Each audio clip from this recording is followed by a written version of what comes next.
Hello everyone, this is part 1 of What If Naruto Was a Genius with Kyuubi Powers. This story is made by Alain, and I hope you guys enjoy this video and to like, to subscribe, to share, and check out the playlist, to see more comment down below. Now let's start the intro.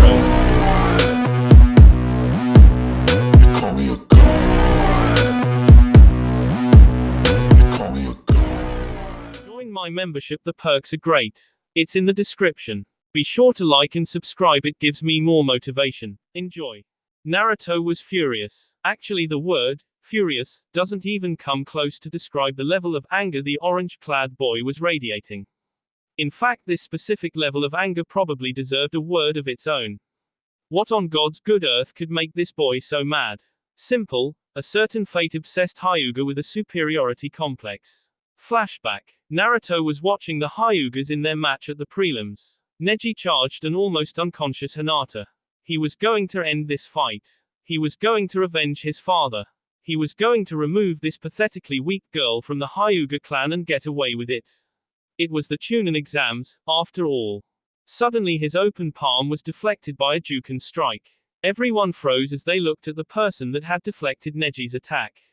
It was Naruto. It took a whole 10 seconds for this to register in anyone's brain.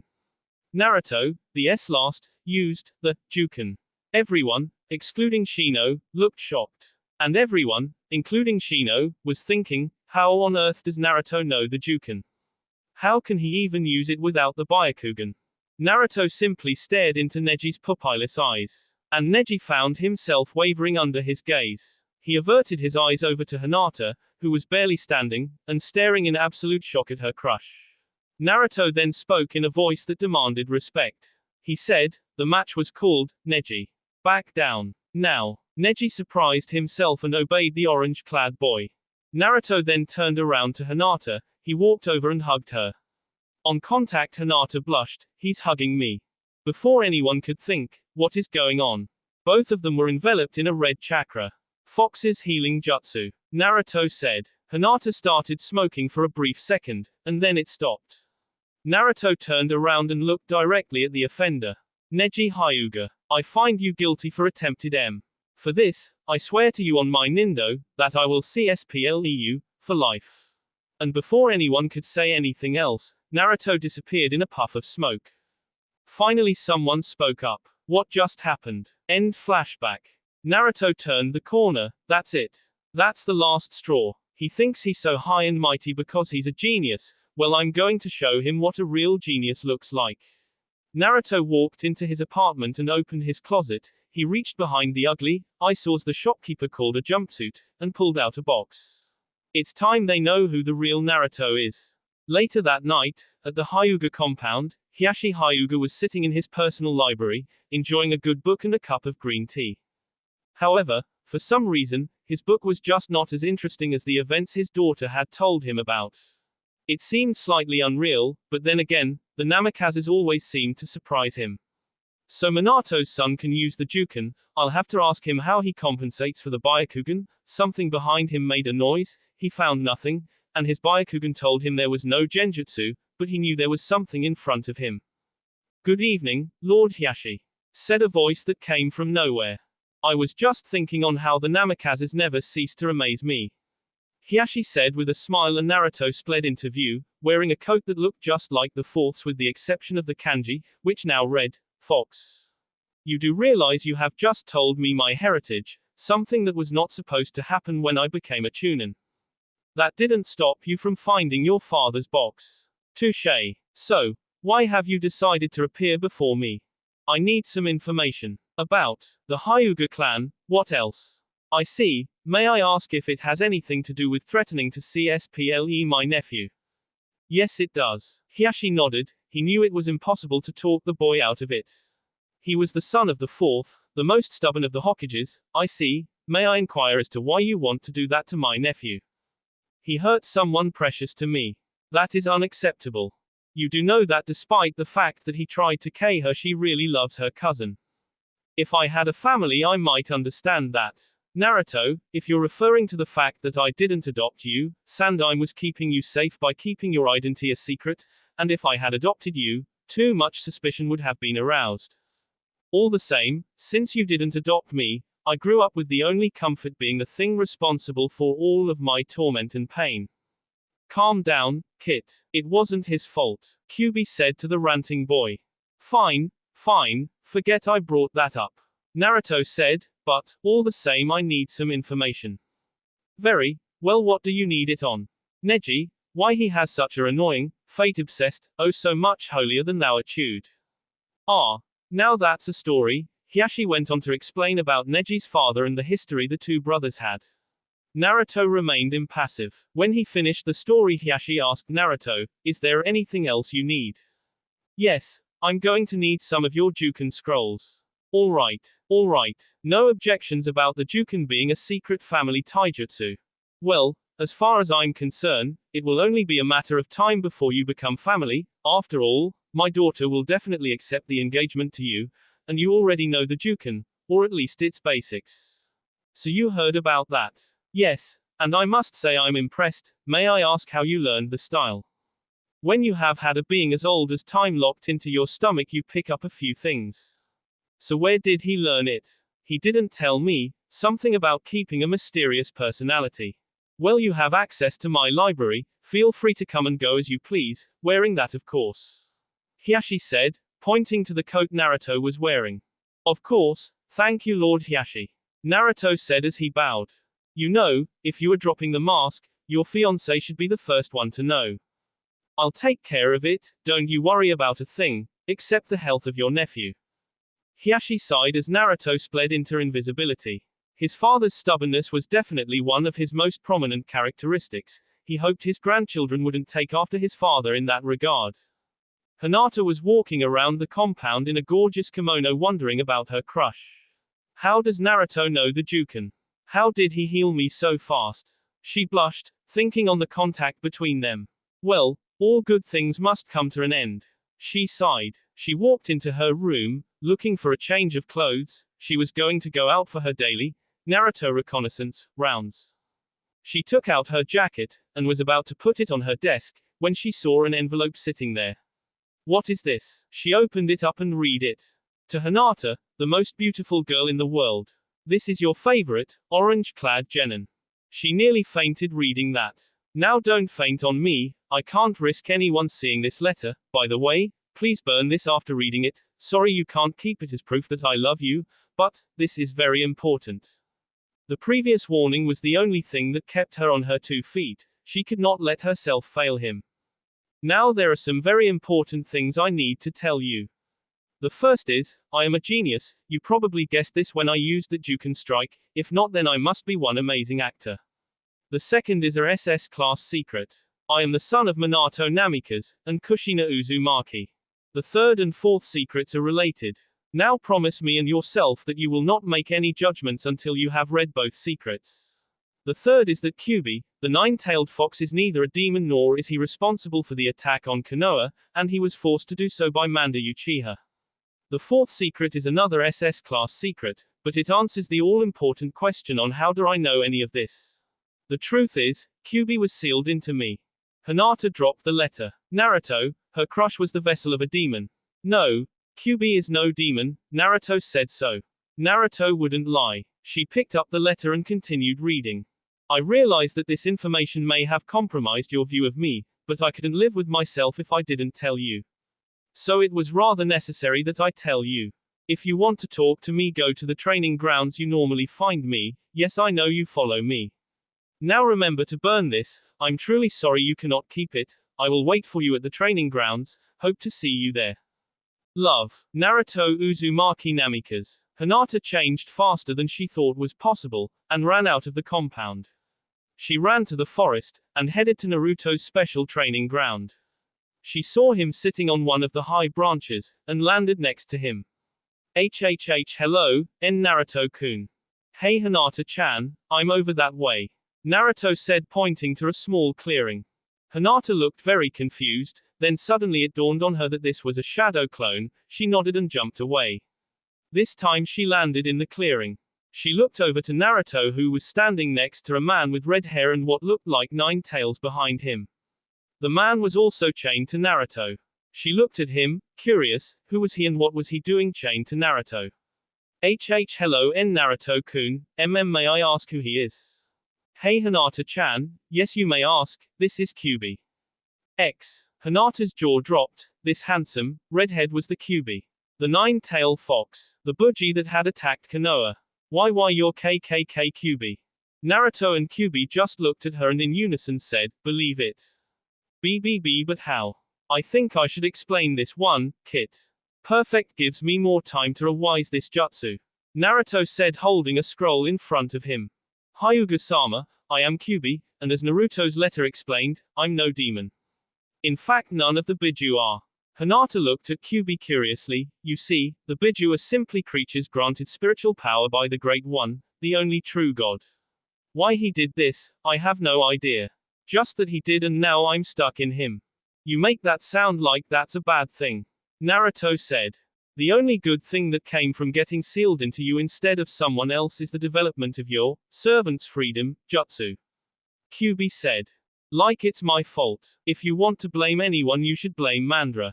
Naruto said. Fair enough. What's the SSS servant's FFFF freedom JJJ jutsu? Hinata asked. I'll take this one, Q.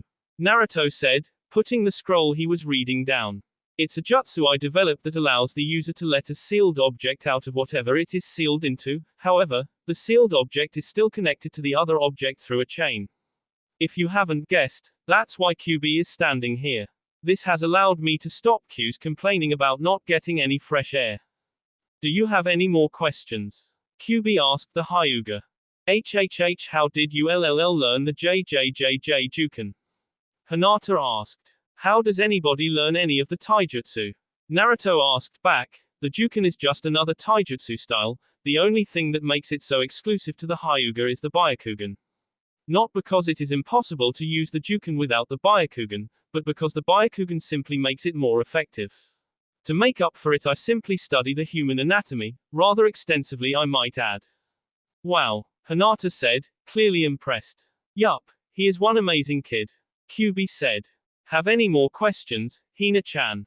Hinata blushed deeply. JJJ just one, DDD do you really have to CCCSPLE Neji Neeson? Naruto sighed. I knew it was going to come to this. I wish I could take it back. Hinata-chan, I really wish I could, but a promise is a promise. I will try to find some way around it, but I can't really promise that.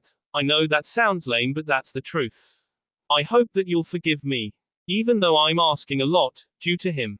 He said pointing to Kyuubi. Naruto-kun, I could never be angry at you, or KKK Kyuubi-sama you are both very KK kind people, BBB but please don't be TT too hard on him. I'll do my best, Hina-chan. Alright Q, after we finish studying these we're going to work on some ninjutsus, and then next on the list is kenjutsu. You got it Kit, I hope to see you soon, Hyuga-sama. GG goodbye Naruto-kun, I'll see you at the F finals.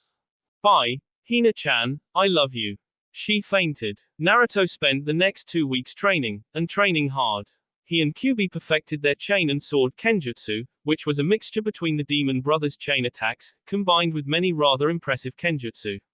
He also spent some time working on the Kaiten, and the other hackers. He even worked on combining the Juken and the Goken together, and found that after a lot of time, it could work. Dubbing the new style Kyuubiken, Nine Tails Fist, he continued to work and fix small flaws which he began to notice were dropping in numbers. Eventually he snuck to Team Guy's training ground and found a way to talk to Guy. He asked Guy to look over the style for him. Guy enthusiastically agreed, all the while he was screaming about bright flames of youth, compelling the youthful Naruto to create a new style. After showing Minato Guy the style, Guy simply hung his mouth open and then after 10 whole seconds said, if my prized student were to fight against this new style, he would not be able to come back for my teaching. Naruto thanked Guy for his opinion on his style but continued to work on it. He also took out his father's box which held a scroll for his two famous jutsus, the Rasengan and the Hiraishin no Jutsu. After a lot of stews, Naruto realized he may be able to the Rasengan, but the Hiraishin was definitely out of the question. The last week he was going to dedicate himself to seals. The entire time, while working on them Kyuubi seemed distracted. Naruto let it pass by for the first 2 days, but on the third day his patience broke. Q. Patention. Ahhg. Kyuubi screamed before he landed face down in the dirt. Naruto went over to the Buji and helped him up. I'm sorry, Kit. I was just thinking about that Gaara kid.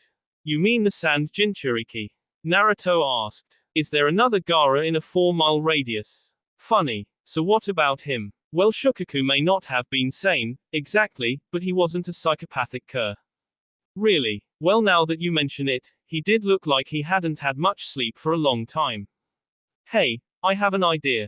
What? You know how we were going to work on seals this week? Yeah, wait, you don't mean, no. No, I won't do it. You'll never get me to do it. No. Later that night, Naruto was hiding. This time, however, he was not hiding from Anbu for pulling a stupid prank. He was hiding from any prying eyes. This was a self-assigned mission of the utmost importance. I can't believe you talked me into this, Naruto said seemingly to himself. Trust me, Kit. This boy will thank you for the rest of your life for this. Naruto sighed. This was going to be a big job. Gaara sat on the musty old recliner. He hated his life. In truth, he could probably sum it up in 3 words: pain, death, and sleepless nights. That's 4 words, he corrected himself silently. Suddenly there was a shadow in the window. On instinct, the cork on his gourd popped open, and sand spilled down to his feet, only making a tiny rattle once it hit the floor. He waited, there didn't seem to be anyone here. Then he heard it, almost as light as the wind, a single word, floating to his ears.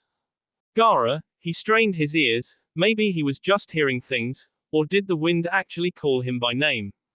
Gaara, there it was again.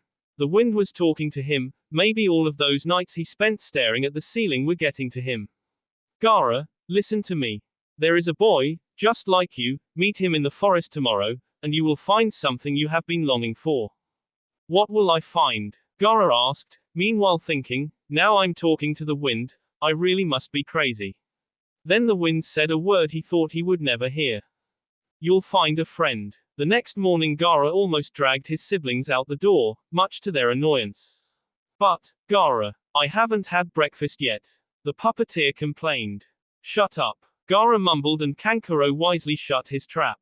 Gaara led both of siblings to the forest and told them to look for a boy. While both Temari and Kankuro were curious, they did not ask questions and began to search for a boy. Who was he? Didn't ask. Why was he here? Didn't ask. What were they doing looking for him? Didn't ask. And why this couldn't wait until they had eaten? They definitely did not ask. At 10 a.m. everyone was hungry, but fear of Gaara's wrath kept everyone going. Finally they heard a tune being whistled, and everyone jumped to see who it was. They found Naruto sitting on a rock, whistling to himself. Gaara walked up to the boy. Are you the one who is like me? Naruto smiled and said, yes Gaara, and I want to help you. Temari and Kankuro were walking back towards town. Naruto had told them to go eat and then wait back at the apartment. Both of them were very confused.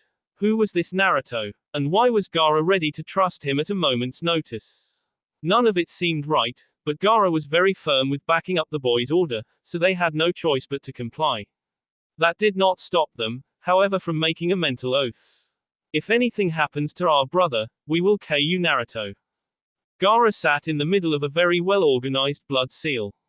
His eyes were filled with hope. This boy Naruto claimed he could fix his seal. Naruto explained that he held Kyuubi, and Kyuubi knew Shukaku, and only a deformed seal could make the one-tailor mass mare. So he carefully examined the seal and after 30 minutes of studying did Naruto say he could fix it.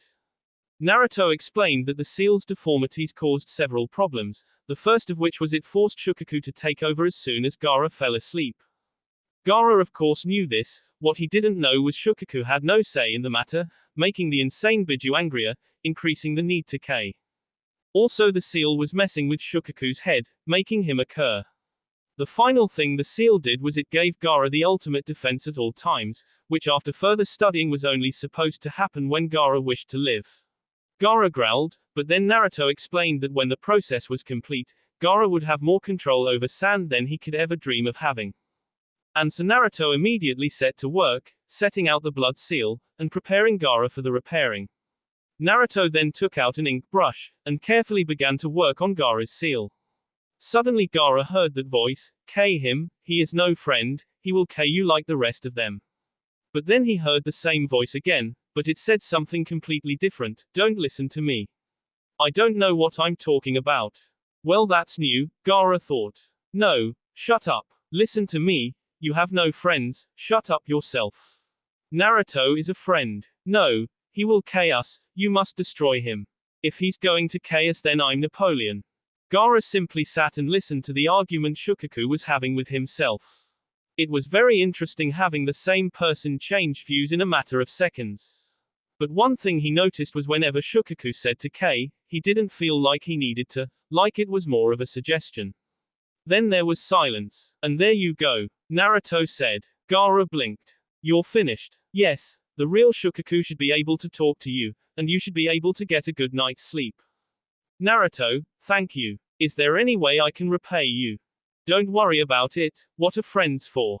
Friends, he thinks of me as his friend. Gaara then did something he had not done for a very, very long time, he smiled. Naruto, there is something you should know. Naruto looked at his new friend. Suna and Oto are going to invade Konoha. I was originally supposed to lead the attack, but in order to repay you, I will fight for you and your village. Naruto simply smiled and said, "Thank you, and I will see you there." Gaara came back to the apartment smiling. When Kankuro saw him, he nearly jumped out the window. Temari didn't fare much better. As Gaara ate dinner, Temari and Kankuro simply sat on the other side of the table and gawped. What on earth did Naruto do? They both thought. Then the next words out of Gaara's mouth really scared them. "Well, I'm going to bed, have a good night's sleep."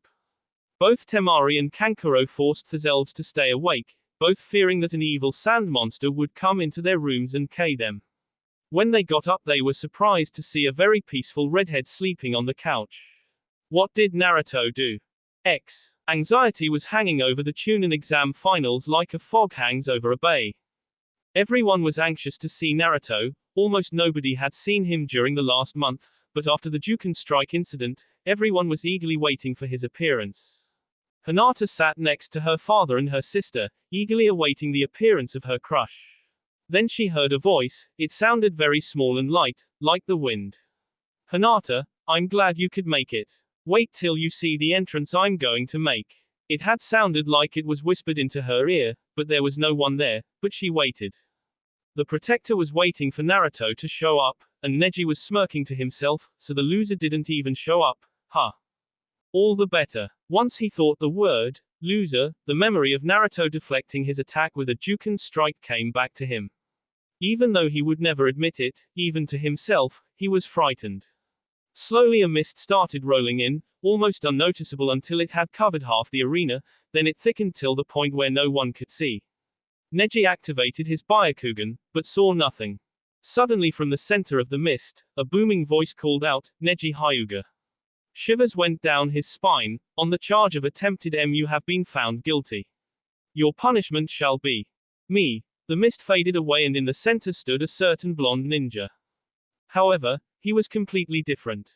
He wore a Yondaime-style coat, with the kanji for fox on the back. At his side hung a katana, sheathed in an onyx black scabbard, with 2 red foxes etched in its sides. He wore a white shirt with a red spiral pattern on its front, and black pants. He also wore black ninja sandals. "Neji Hyuga, today I fight you, not as Naruto Uzumaki, but as Naruto Namikaze, son of Minato Namikaze, better known as Yondaime Hokage, Konoha's Yellow Flash." Neji was doing all he could to keep himself from laughing. This last loser was Yondaime's son.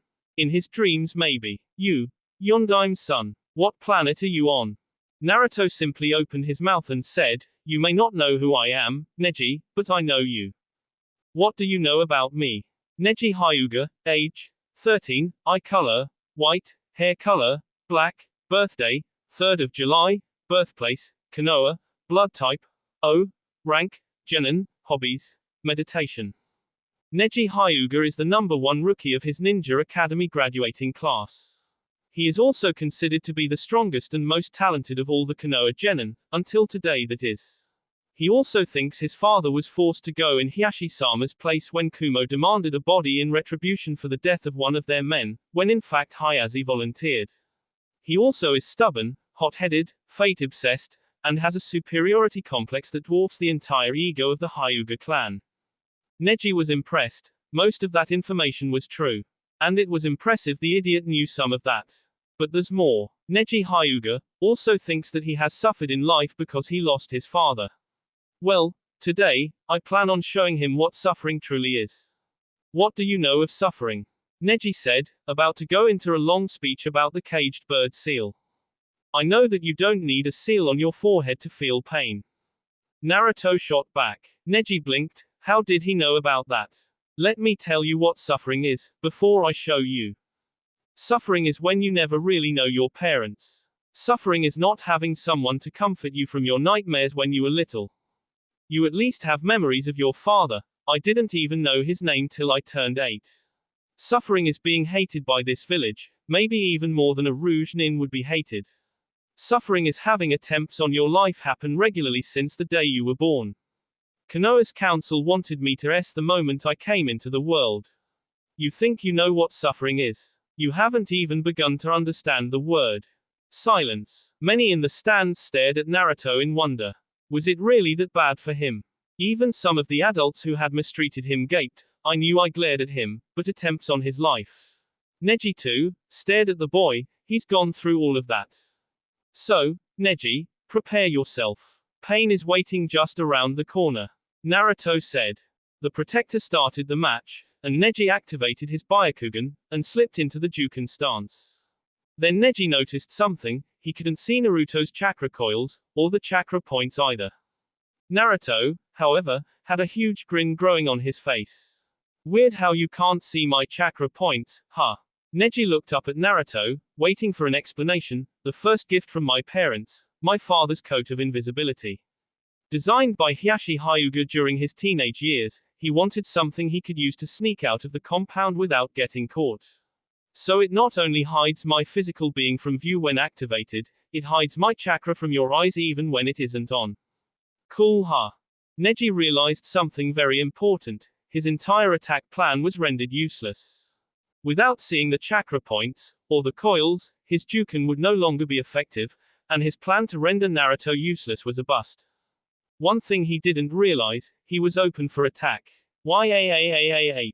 A voice yelled behind Neji, who was suddenly flying forward toward Naruto. Naruto sidestepped, as if he was dodging a person walking by. Neji landed with an oof. He looked behind him just in time to see a Naruto ripple into view. Then the Naruto that had just appeared, disappeared in a cloud of smoke. Oh, how the mighty have fallen. Naruto said, but you see, now that I've rendered your Byakugan useless, we can have a fair Juken fight. What do you say? Neji didn't say anything. Instead, he charged Naruto for all that he was worth. He launched 2 palm strikes toward Naruto, both of which he dodged easily. Then Naruto sent a palm strike of his own, into Neji's thigh. Aaagh! He cried, clutching his leg in pain. Neji landed on his backside, clutching his leg until the pain subsided. Then Neji looked up at Naruto and smiled. You are in my field of divination. Haka Rokujuyan Sho, 64 palms. Hakusho Kaiten. The crowd gasped. Naruto knew the Kaiten. What more could he do? Ahhhhhh. Neji cried as he felt the pain of his own attack. He fell backwards, onto the ground. Before he could move to get up, he heard, Earth-style, Bone Breaker no Jutsu. Suddenly Neji's arms and legs were caught in large rock restraints, firmly locking him to the ground. Neji, this is your last chance. Apologize to Hinata. Why should I, a genius, apologize to that wee aahhhh? The restraint holding Neji's right leg had split in the middle. This would not have been so bad if the halves hadn't started moving. One half started heading left, the other started moving right. 5 seconds later, a sickening crack echoed in the stadium. Naruto heard a very familiar sound, sobbing. Looked directly into Neji's tearing eyes and said, no. You will not cry. You are not even allowed to cry until you have been through as much as I have. Neji simply stared back, not even trying to stop the tears rolling down his face. Please, he said, just CSPLE me. What? Naruto asked. CSPLEME. You won, I lost. Fate weighed us and found me lacking. Fate said I was the loser. You can rub this into my face for all eternity, but please, please, for my CS billing, make it quick. Naruto nodded his head. His right hand started to glow red. Neji Hyuga, from this day forward, Naruto lifted both hands, I, Naruto Namikaze, hereby CSPLE, your hatred. Naruto tore away Neji's headband, and he forced his glowing hand onto his forehead. Suddenly Neji had thousands of memories flooding his mind. These memories, however, were not ordinary, each and every one of them were devoid of any opinion, completely unbiased. Neji saw his life for what it really was. Neji saw himself for who he really was, and he also found Naruto's description of him as absolutely correct. Neji saw himself for the jerk he was. Then it was over. Naruto stood there, hands still glowing, but in his hand was something he thought he'd never see. A caged bird seal. His caged bird seal. Was he free? From this day forward, the Neji that was will no longer be the Neji that is. Will you promise me this, Neji? Yes, he said as if in a daze, I promise you, this. Then the caged bird seal, the one that was on Neji's forehead as of 7 seconds ago, started to dissipate, until there was nothing left of it at all. Neji cried, not in pain, but in gratitude. Now that he had seen his true self, he realized some very important, he deserved nothing good. He deserved to be CS pled, he deserved to have his father taken from him, he even deserved the seal that was placed on him. Nearly King Hinata alone was enough for Naruto to CSPLE him, but Naruto had shown him mercy, and even done him one of the greatest favors a Hyuga branch member could dream to ask. Thank you, Naruto, you are truly deserving of your dream. Naruto smiled and said, I'm glad someone thinks so. Then to medic Nins came, a stretcher between them, and carried him off. Match winner, Naruto Namikaze. The crowd cheered, and Naruto was bathing in the praise, until a voice, one he didn't want to hear, called to him. Sorry to ruin the moment, Kit, but I smell him. Which one? The one who smells of snake. Understood. Naruto smiled, and then before everyone's eyes sped into invisibility. While invisible, he created 200 clones, and sent them into the crowd. He himself went over to Gaara. Gaara, can you hear me? Gaara looked around, trying to find who had said that. Gaara, it's me, Naruto. I'm speaking into your right ear, can you hear me? Nod yes or no. Gaara nodded yes. Good. Right now I have found an enemy of mine, I want you to help me. Will you do it? Gaara didn't need any encouragement, but the Biju in him gave it anyway. We must help Wind. Yes, we must. Help Wind, help Naruto. So since neither he nor Shukaku were in disagreement, he nodded yes. Behind the Kazekage an almost unnoticeable puff of smoke appeared. There is one thing you should know, my enemy is acting like the Kazekage. Gaara simply nodded. Then he faced his siblings. Neither one of you will fight in the invasion. If you do, I will kill you. Neither of them argued. Suddenly out of nowhere, the Kazekage went flying to the arena floor. Aahhhh. What the? Cried Sarutobi. Then something else happened, something nobody expected. The Kazekage's face came off. There it floated 3 feet above the ground. Then they saw who the Kazekage really was. Orochimaru was staring straight at the face he had used as a mask. Then he started to see the fist that had grabbed it. Then he saw the arm, then the torso, then the other arm and the legs, but the one thing that caught his attention was the red chain that was connected to his wrist. That chain ran over to another arm, which led to a red-headed man with an aura that looked like 9 tails behind him. My father's second gift to me, Kyuubi. Naruto said simply. He then turned to Orochimaru. You remember Kyuubi, don't you? Because he remembers you. And how you brutally made my kit, and my mate, and let's not forget how you taught Mandryu Uchiha how to use the advanced Sharingan to control Biju. As far as I'm concerned, you are about as much to blame for my attacking Konoha as that annoying team. Orochimaru stood up and said, yes I did, but you are a demon, who's to say that you wouldn't attack Konoha anyway? Naruto and Kyuubi looked at each other, and laughed, leaving Orochimaru in the dust as to what they were both thinking. What is so funny? He asked, very annoyed. Naruto and Kyuubi ignored the Sannin, only succeeding in making his even angrier. What is so darn funny? Naruto, after composing himself, said to the snake Sannin, why don't you ask you sensei? Orochimaru looked at the boy quizzically. What could the boy possibly mean by that? The Sandaime simply stood and said loudly so everyone in the stadium could hear him, he means that none of the Biju are actually demons. Everyone gasped, they are simply intelligent beasts with more power than many can believe. In perfect truth, Biju are actually good-hearted creatures, and well as Naruto says, believe it. Well there you go, right out of the Hokage's mouth. Naruto said with a grin across his face. Now as for you, he said pointing directly into Orochimaru's face, well, let's just say we got something special in mind for you. Suddenly Kyuubi and Naruto charged Orochimaru. He easily dodged both of their attempts to ram him, or so he thought. This fantasy was shattered as soon as the chain between them hit him in the chest. Suddenly the Biju and his vessel turned around, crossing the chain over itself, successfully wrapping the Sannin in the chain. Now we're going to have some fun, Naruto said with a sadistic grin. Oh yes, I love this part. The air itself seemed to tense with suspense when suddenly Kyuubi and Naruto did the most unexpected, cruel, and vicious tea known to man. They broke into song. Yondaime, Yondaime, Yondaime. Minato Namikaze beat the snake, and took his sake.